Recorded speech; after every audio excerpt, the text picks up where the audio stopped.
Bonjour à tous, je vais vous parler aujourd'hui d'une technique qui a révolutionné ma pratique en urgence. Cette technique s'appelle le POCUS. POCUS pour Point of Care Ultrasound. Qu'est-ce que ça veut dire? Donc le POCUS, c'est une technique échographique que l'on va utiliser en urgence pour nous aider dans toute notre prise en charge des animaux qui nous sont présentés en urgence. En effet, en urgence, on a souvent besoin de répondre rapidement à des questions qu'on se pose sur pourquoi ce chien respire mal, pourquoi est-ce que ce chat a mal au ventre. Et donc vraiment, l'échographie en urgence nous permet aujourd'hui de répondre rapidement, et quand je dis rapidement, parfois c'est juste en quelques secondes, à toutes ces questions. Donc je pense que vous vous êtes tous un jour retrouvés dans cette situation du chat qui arrive en détresse respiratoire.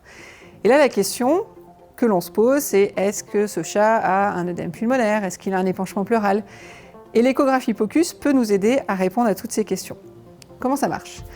Le principe, c'est de pouvoir aller regarder à plusieurs endroits dans les grandes cavités de l'animal pour pouvoir répondre justement à ces questions simples. Est-ce que j'ai un épanchement pleural? Est-ce que j'ai un épanchement abdominal, par exemple? Le gros avantage de cette technique, c'est qu'on n'a pas besoin de tondre l'animal, donc on va juste mettre de l'alcool, écarter les poils, et cette fenêtre acoustique sera suffisante pour répondre aux questions cliniques que l'on se pose. Le fait de ne pas tondre, ça diminue énormément le stress de nos animaux, et donc ça permet d'améliorer la prise en charge de nos animaux en urgence, surtout que c'est souvent des animaux qui sont extrêmement stressés. Et donc on va pouvoir aller regarder comme ça un petit peu partout dans les grandes cavités. Le gros avantage aussi, c'est que pour réaliser ces techniques d'échographie, on est tout seul. On n'a plus besoin, comme quand on doit aller faire une radiographie, d'être éventuellement deux, d'emmener le propriétaire dans la salle de radiographie. Là, juste avec notre animal, on pose la sonde d'échographie et on peut avoir les images que l'on veut. On m'a souvent dit, si tu peux ausculter ce chat, tu vas pouvoir mettre une sonde d'échographie sur le thorax de ce chat. Donc c'est aussi simple qu'une auscultation pulmonaire ou cardiaque. Ensuite, avec ces techniques-là, ça nous permet également de nous aider dans les différents gestes techniques que l'on peut réaliser sur les animaux en urgence. Donc en particulier, lorsqu'on a un épanchement pleural ou un épanchement péricardique ou un épanchement abdominal, vous allez pouvoir vous mettre exactement là où il y a le plus d'épanchement pour pouvoir aller faire votre ponction. Donc c'est vraiment également une technique qui nous permet d'être plus confortable dans les gestes que l'on va faire en urgence. Quelques petits trucs et astuces lorsqu'on va utiliser les échographies POCUS en urgence. Pensez toujours à la question clinique à laquelle vous voulez répondre. Votre hypothèse diagnostique principale sur ce chat, c'est est-ce que mon chat a un épanchement pleural? Vous savez que le liquide va plutôt aller se mettre dans les positions déclives, donc commencez d'abord par mettre votre sonde sur les positions les plus déclives.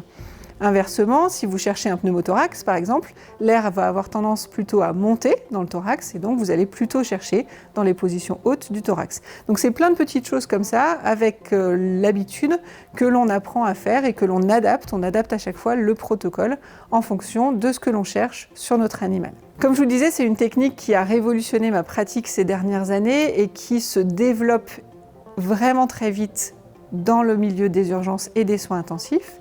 Et en particulier, le point vraiment de recherche en ce moment, c'est l'utilisation de cette échographie en urgence pour guider notre protocole de fluidothérapie. On sait très bien que lorsqu'un animal arrive en état de choc, il faut lui donner des fluides. On a très longtemps dit qu'il fallait donner une grande quantité de fluide et on sait maintenant que trop de fluide est aussi mauvais que pas assez de fluide.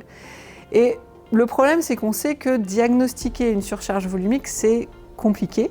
Il faut une association de plusieurs signes cliniques, de plusieurs signes biologiques. Mais surtout, aujourd'hui, on intègre l'évaluation échographique de différents paramètres, et en particulier le remplissage des cavités cardiaques et l'évaluation de la veine cave caudale, pour pouvoir guider notre fluidothérapie et justement éviter de donner trop de fluide à nos animaux aujourd'hui. Merci de nous avoir suivis et à bientôt pour d'autres updates sur Veto Inside.